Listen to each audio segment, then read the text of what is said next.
হ্যাঁ, আমি তৃণমূল কংগ্রেস।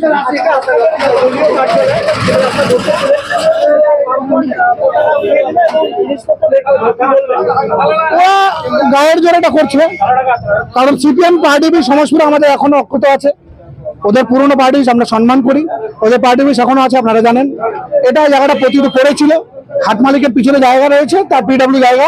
আমরা হাট মালিকের কাছে অনুমতি নিয়ে আমরা এই পার্টি অফিসটা করি এবং এই পার্টি অফিসটাতে আমরা বসছি। আজকে হট করে ওরা বলছে এই জায়গাটা ওদের, নিয়ে ওরা আসে আমাদেরকে বের করে দিয়ে জবরদখল করছে। আজকে দলীয় কার্যালয় এখনো রয়েছে, ওদের দলীয় কার্য অক্ষত আছে।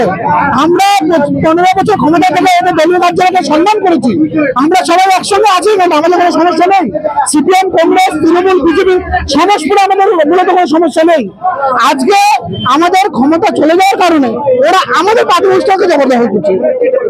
আমাদের কিছু করার নেই, ওরা যদি এখন গায়ের জোরে করতে চায় তো পরবর্তীতে। আমার নাম হান্নান আলী চৌধুরী, আমি সিপিআইএম হেমদাবাদ এরিয়া কমিটির সম্পাদক।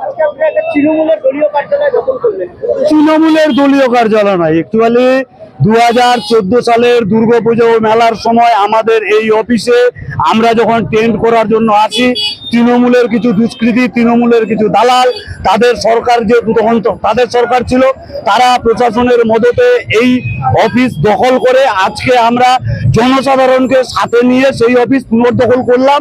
এবং এই অফিসে আগামী কাল থেকে সাধারণ মানুষকে নিয়ে আবার সাধারণ মানুষের সরকারি প্রকল্প থেকে শুরু করে যাবতীয় কাজ এই অফিস থেকে আমরা করতে চাই এবং সাধারণ মানুষকে নিয়ে সেই কাজ করতে চাই। তার জন্যই হচ্ছে আজকে এই অফিস আবার পুনর্দখল করা হলো, ডিওয়াইএফ এর অফিস ডিওয়াইএফ এর হাতে দখল করা হলো। এটাই হচ্ছে মূল।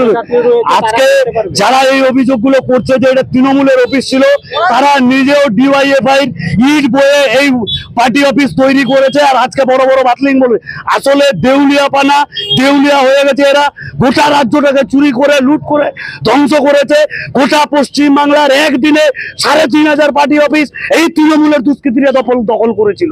আজকে তার পুনর্দখল আমরা করলাম। গোটা পশ্চিম বাংলার সঙ্গে সঙ্গে সমাজপুরের অফিস আমরা হচ্ছে আজকে জনসাধারণকে সাথে নিয়ে জনসাধারণের অফিস উদ্ধার করা হলো।